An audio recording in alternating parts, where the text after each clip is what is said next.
Hello, this is News Around Africa here on Star TV, Channel 21 with me, Eric Silas Kawa. First off, let's have the economy update. Well, Rama, I know that, immediately after the inauguration of President Emerson Mnangagwa, there were a couple of banks who started dispensing US dollars, not bond notes, physical US dollar notes through the ATM, something that hadn't happened here for almost a year.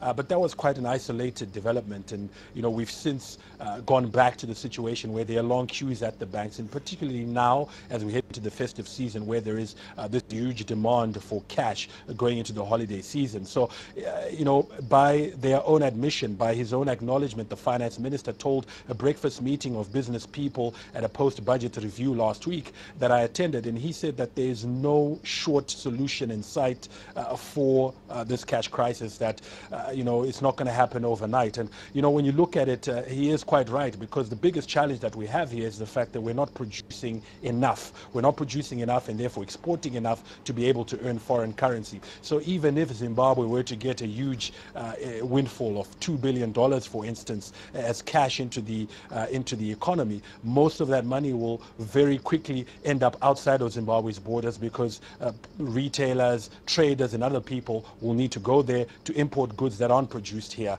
and land us back in the very same problem that we're in now, Rama. In the first news today, we start in Kenya. Extreme inequality in Kenya is undermining economic growth, exacerbating poverty and social unrest. Kenya has one of the fastest growing numbers of super rich in the world. According to Oxfam data, 8,300 people, less than 0.1% of the total population, now own more wealth than the bottom 99%. Let's have the report. 300 people, that's about 0.1% of the population, now own more wealth than the bottom 99% of the country's population. Now, if Kenya had also increased its tax to GDP ratio by about 300 basis points or so in 2014, going up to just over 20%, the government could have had enough money to provide free, quality public health care and education to all Kenyans. Now, this is all contained in a report called Taxing for a More Equal Kenya. It comes in the wake of the Paradise Papers leak that exposes scale of untaxed wealth that is buried in offshore locations, and there were quite a few prominent Kenyans who were mentioned in that leak. So we believe that some of the key things that need to happen is that the unpaid care work that's happening in Kenya and globally needs to be recognized by government and by private sector in terms of its contribution to the economy. So if we are to recognize unpaid care work, what do we need to do? First, we need to understand what kind of unpaid care work is happening out there. And secondly, we need to understand then how much does the unpaid care work contribute to the economy, and then we cost it. Once we've costed it, then we'll be able to understand what kind of model we're going to employ to be able to recognize that unpaid care work. And it's happened in different jurisdictions, Hong Kong, France, the US. And so we're not reinventing the wheel here. We're not really reinventing the wheel, and it can take so it doesn't necessarily have to be for employed women, it can be for unemployed women as well, because there are many stay-at-home moms who undertake this kind of work. They have a contribution, and moving it from a consumption kind of unit to a productive unit, then we are able to know as an economy how much then are these really people who are doing productive work are then contributing. And it can take the form of, tax reliefs, there's been tax credits, there's child and dependency allowances. So they can take many different forms. What is important is for us to understand their contribution, and as well as know what works best for the taxpayer, but also for the state as well. Well, first, that would be discriminatory, but what we're looking at is how does the tax system affect gender differently? How does it affect men and women differently? Who is in the formal economy? Of course, men are more in the formal economy than the informal economy. What we would be then looking at is what is the contribution, and actually one of the key recommendations, or at least the crux of what we are saying, is that everyone should be paying a fair share of their taxes. Yeah. So if you earn more, you pay more. If you earn less, then you pay less. And that's the progressivity of the tax system. Over to Tanzania. A teenage computer programmer who started an online advice service in Tanzania is the youngest finalist for this year's Ashisa Prize. The award celebrates youth entrepreneurship in Africa, and the 12 finalists have beaten hundreds of applicants. 17-year-old Asha Abbas from Dar es Salaam coded a website that provides youth with health and social education. Here is the report. She's a girl with a goal to help other young people achieve their potential. Asha Abbas built a website which allows teenagers to ask questions about health, relationships, drugs and alcohol. So the questions can be seen, but their names or your name won't be seen. The queries are published anonymously and volunteer doctors and social workers give answers within a few days. Here in Tanzania we don't have that tradition of, for example, having boyfriends. It's a normal thing, but no parent will accept that. So what if I have and I can tell my mom, but I can go to our routine and ask what's the effect, what I should do, what are my limits. Asha built the website herself after learning coding from a project to get girls into computers. Asha's success is still the exception, not the rule. It's still unusual for young women in Tanzania to work in technology. But as the internet becomes more available, some, like Asha, are realizing the opportunities that a skill such as coding can bring. Even if I tell someone, yesterday or a few days back, I say like I code, I teach people coding, I teach my fellow students how to code, how to create websites. He was like, wow, being a girl and you're coding, it's weird. So I was like, why? It's like that. It's like that. Any girls are very leaving themselves behind in science and technology here in Tanzania. So I'd like to emphasize them to join, and it's really amazing being in a computer and science stuff. If a girl has gone through our program, she's really like open to many opportunities in her life. She has like the chance to change her life using technology, because we hope to shape her. We shape her to this other path, which will like make her life much better than the previous one, like how it would have been without being in our program. Asha also organises seminars for teenagers to come face-to-face with experts and discuss personal issues. She's now been nominated for an international award, the Anzisha Prize for Young Entrepreneurs in Africa. Seriously, the first time when she said that she was selected, we were all going crazy. Like, oh my God, like it was all of us who were going there. We were very proud of her, hugging her, everything. We were very happy, and we wish her to win this because it was her dream to reach here. Asha believes that by giving young people better information, she can stop them making bad decisions. And her dream is to help many more people achieve theirs. Let's go for some short commercials and we'll be right back. The best investment in a child's life is education, as it educates and prepares the child for the future. But having that in a very conducive atmosphere is one thing that every child yearns for. At Nayacom Nursery Preparatory and High School, situated at number 5 Bauma of Femitono Drive, Godrich, your child's future is guaranteed. At Nayacom, we admit pupils from nursery to SSS4.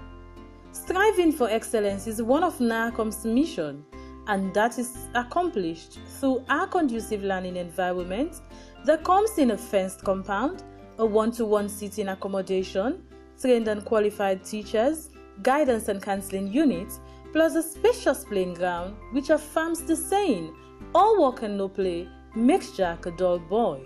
At Nayacom, recreational facilities are available for your child's relaxation and learning, like basket and volleyball courts, DSTV facility, fully equipped computer and science labs with bus services ensuring their pupils are picked up and dropped to and from school, thus guaranteeing their safety. Make haste and have your child or ward admitted into Nayacom Nursery Preparatory and High School, which is situated at number 5 Bauma of Femitono Drive, Godrich, as admission for the academic year 2017 and 2018 has commenced. Education is the key, remember. Welcome back. You see watching news around Africa here on Star TV, channel 21. And let's move over now for our next story to Zimbabwe. The African Export-Import Bank has lined up $1.5 billion in credit to help Zimbabwe's economy recover. President Emmerson Mnangagwa met the Afreximbank president in Harare on Tuesday. The $1.5 billion credit line is over and above the $600 million facility extended in September. That loan was to help Zimbabwe unclog a foreign payments backlog caused by a liquidity crunch. During its years of economic turmoil, Zimbabwe has had few friends. One exception is the Cairo-based Pan-African lender. It put up a $500 million facility to back bond notes which have been used in the country since 2016. It is actually doing the job of the central bank. In a dollarized economy, it will be very, very difficult to sustain the monetary system without liquidity support, which Afrexim Bank has been doing. Afrexim Bank has also pledged to provide guarantees to investors willing to bet on the troubled Southern African nation. Zimbabwe has begun implementing a raft of reforms to reopen industries, create employment, and restore international confidence.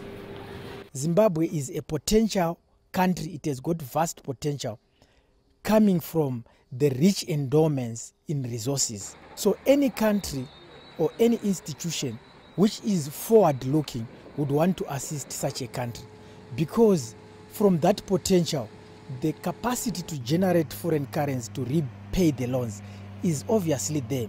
So that is very crucial at a time when all other people are looking, or all other institutions are looking at the country risk of Zimbabwe and attaching a high risk tag to the extent they will not be able to assist, to offer financial assistance to the country at the moment. The cash injection is more good news for President Emmerson Mnangagwa's new government, following a $153 million loan from China to upgrade its main airport. Earlier this week, the Bankers Association of Zimbabwe agreed to accept 99-year leases as collateral. That should clear a funding hurdle for resettled black farmers who previously battled to access loans. Over to Somalia now. A suicide bomber has struck a police training center in the Somali capital, Mogadishu. Conflicting reports indicate nearly 20 people have been killed. Al-Shabaab militants have claimed responsibility for the attack. It claims to have killed at least 27 people. The suicide bomber struck during a police parade. Authorities in Somalia noted in recent weeks stepped up effort against militant group. To police sources, the attack took place at around 7:30 a.m. local Somali time, and a time when soldiers were doing the last-minute rehearsals. They were actually in a parade. They are trying to do the final touches, because on the 20th they are celebrating their 74th anniversary of the Somali police force, that since its establishment way back in the early 50s. Now, according to the emergency services here in the country, ambulance service, they are saying that 15 soldiers died in that attack. Now, there are conflicting reports, as you've said, and that area has been cordoned off from members of the public and members of the media. It's been very hard for us to confirm exact the impact that happened, the disaster that happened there, Karen. But one thing to note is, as authorities are doing the investigation, they'll be asking several questions as to why the Al-Shabaab was able to carry out such a large-scale attack inside a heavily fortified police academy in the heart of the capital, Mogadishu. Now, what we know is the suicide bomber was dressed in a Somali police uniform. Now, what we don't understand is, was he a member of the Somali police force, or was he an Al-Shabaab member who had infiltrated and joined the Somali security force and able to carry out this attack? So those will be some of the questions that authorities will be asking. But for now, Karen, that area is under tight security. The police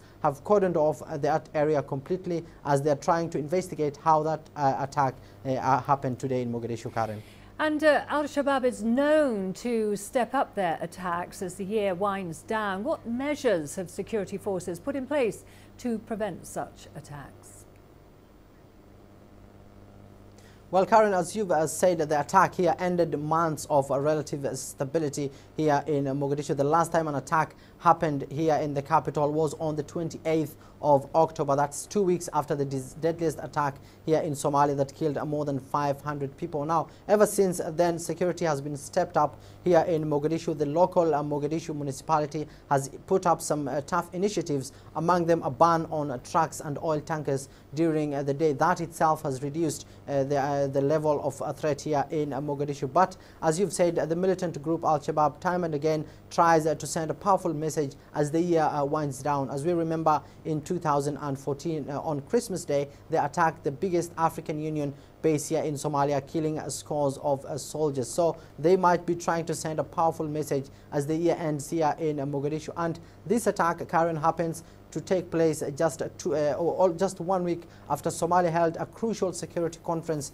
here in Mogadishu to discuss ways to transition security from AMISOM to a Somali-led security force here in Mogadishu, and it involved all the brokers, all the state supporters, the UN and the international community. They all came there together to show support to the Somali government that they were indeed behind this initiative. But then again, the ever-increasing guerrilla attacks by Al-Shabaab seems to have frustrated security forces here, despite the efforts of the American aerial firepower that has neutralized scores of militants. It is being said that the Al-Shabaab has moved towards the Gedo region along the border with Al-Shabaab, but that itself hasn't yet frustrated the group. They are able to carry out attacks such this magnitude here in the capital. So definitely experts are saying that this is a wake-up call again for Somali authorities, that they need to change their counter-terror approach here in Somalia. Let's go for a short break. We'll be right back.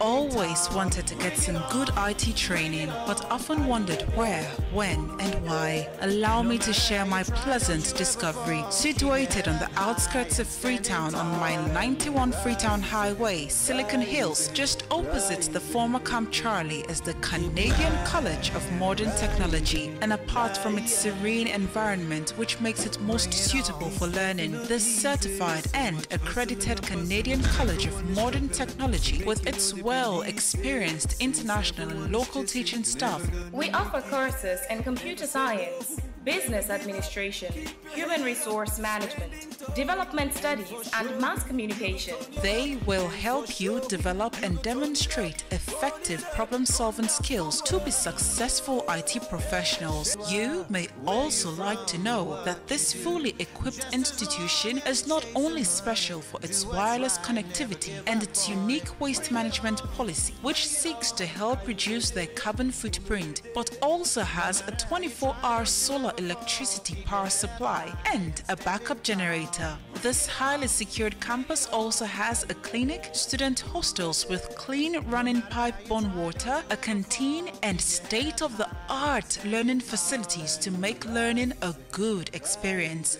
Enrollment for 2016 starts right away. And here's a little secret. For the year 2016 and 2017, all registered students who meet all financial obligations will be provided with personal laptops to help them with their studies. So hurry now and get your application forms or contact them on these numbers: 079 630 407 or 099 140 208 or 025 343 175. The Canadian College of Modern Technology, where knowledge and hard work are the ultimate. Canadian College of Modern Technology is the best keep it high. Welcome back. You're still watching News Around Africa here on Star TV, Channel 21. Head over to the Central African Republic, where the United Nations has asked Brazil to participate in the organization's peacekeeping operations in the Central African Republic. There's much interest from the Brazilian military to go now that the country has ended its mission in Haiti, but the final political decision is yet to be made. For this Brazilian colonel, his tour as a peacekeeper in Haiti was a highlight in almost 4 decades of military career. Brazil-led 13-year mission in the Caribbean country ended last September was much praised in the United Nations for bringing political stability to the country, despite many remaining problems. This success was a key reason for the UN's request for troops to the Central African Republic. The Brazilian government is yet to confirm its participation, but the military here say they are ready and willing to fulfill the mission if they get the call. We're interested in maintaining troops abroad. For us, it's a way of keeping our soldiers well trained in actual operational conditions and of projecting the image of Brazil's military as an efficient defense force. We also exchange experiences and learn things from other international forces. Brazil's Ministry of Defense has given indications it may send troops. However, the request still needs the approval of both President Michel Temer and the Brazilian Congress. This international relations professor says Brazil's success in Haiti is often attributed to its soldiers' ability to establish good relations with the local population.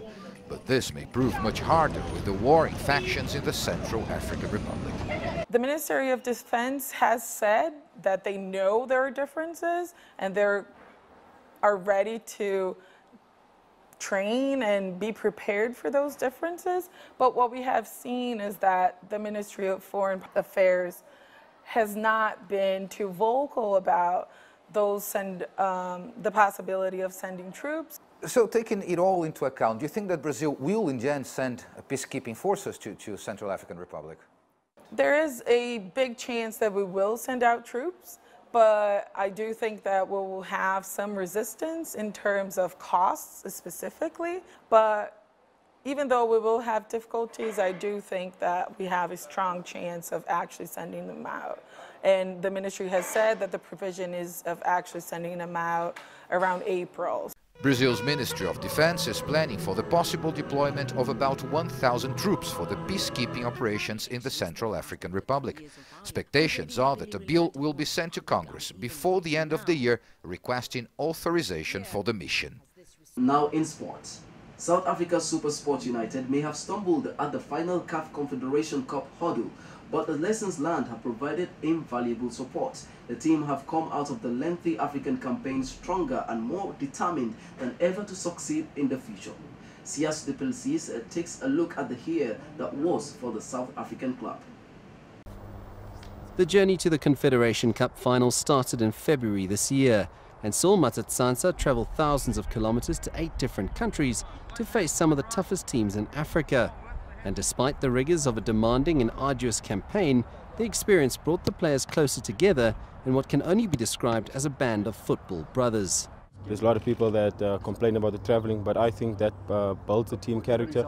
I mean, we stick together, we fly, for many hours together. So, that builds character amongst ourselves. So, it's been enjoyable with this bunch of awesome lads. I've only got positive things to say, and it's been a good journey so far.